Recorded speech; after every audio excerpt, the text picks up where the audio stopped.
Hey YouTube, Logan with Hideaway Homestead coming to you today. You can tell I've been handling rabbits because I've got on this black shirt and I've got rabbit hair just all over me. Um, Coming to y'all today to start another basically series of videos to show y'all the whole breeding process and the whole rearing process of my bunnies. And what I've got here is I've got my most docile male and my most docile female. I really like for my rabbits to be docile. There's a lot of things when you're going to breed rabbits that you want to take into consideration.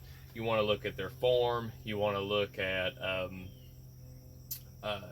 just their temperament, stuff like litter size, their grow out rates, all that stuff. And I'm no professional breeder, so I'm not here telling you exactly what you should do.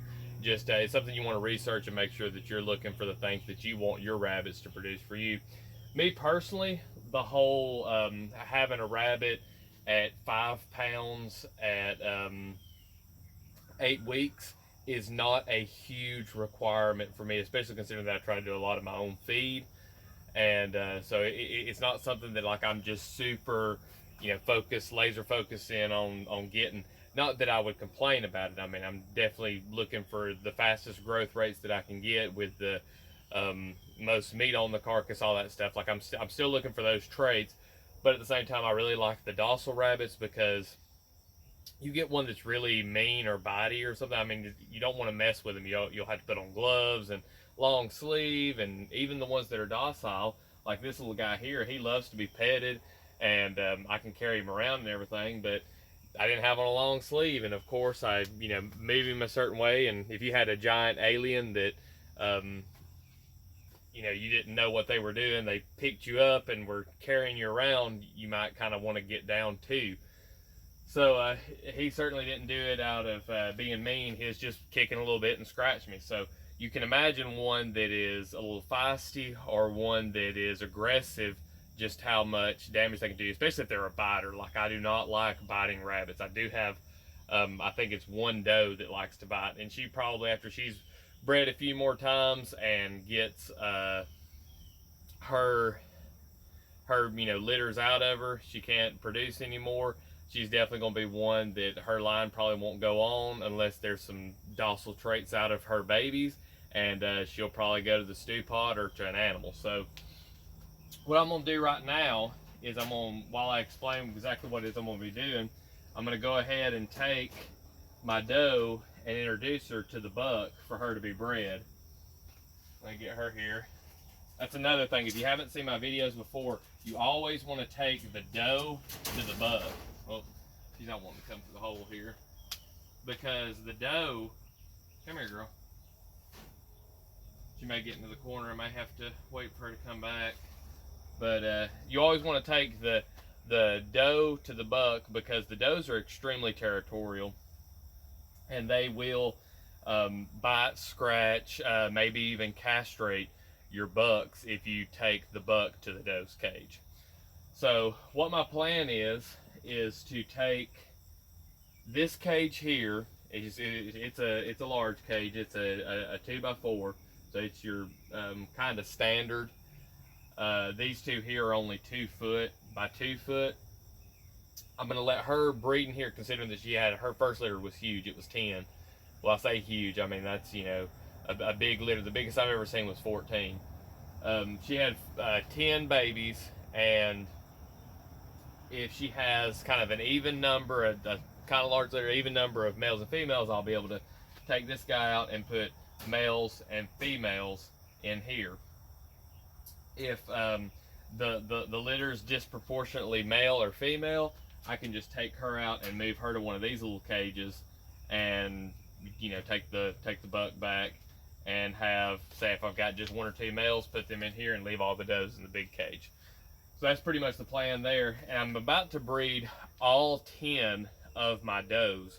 So I'm gonna have a ton of bunnies, but I figured if I was gonna document some, I'd document just one, because I think it would get a little monotonous, and 2, you wouldn't want to just see the same thing over and over and over again.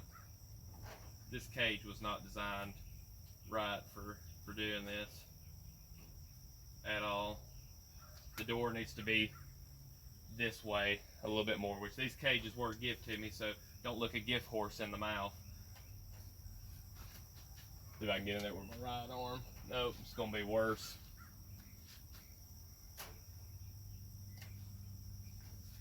Come on, girl.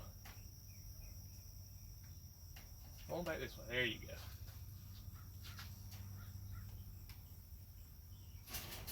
Get her out. Front feet first this time. Come here there, girl. It's okay. See, she's docile.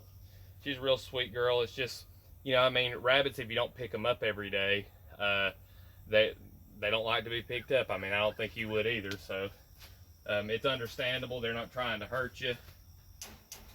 So let's get her in here with this buck and see a little bit of action here. You'll see the buck, he's got some stains on him, and as we all know, the males of any species, you know, all males were just disgusting. And I reckon he's been laying up against the sides of the cages where the females are real close, and they've been peeing on him. So that's just a male animal for you. Kind of like billy goats, you know, they're always covered in pee. But yeah, you can mitigate that. If I'd have had him in a cage like this, where the cages he didn't have a female right there next to him, that wouldn't be happening. So we're gonna see if she's gonna take. I wanted to video this again because I've got a video that has done really well. A lot of people have watched it on just breeding rabbits, and it shows like the hard fall off, and that's what you're looking for is when they breed. You want the male, he'll kind of seize up and then fall off. It's the funniest thing you've ever seen. So you'll know it when it happens. I'm hoping it's going to happen here in just a minute.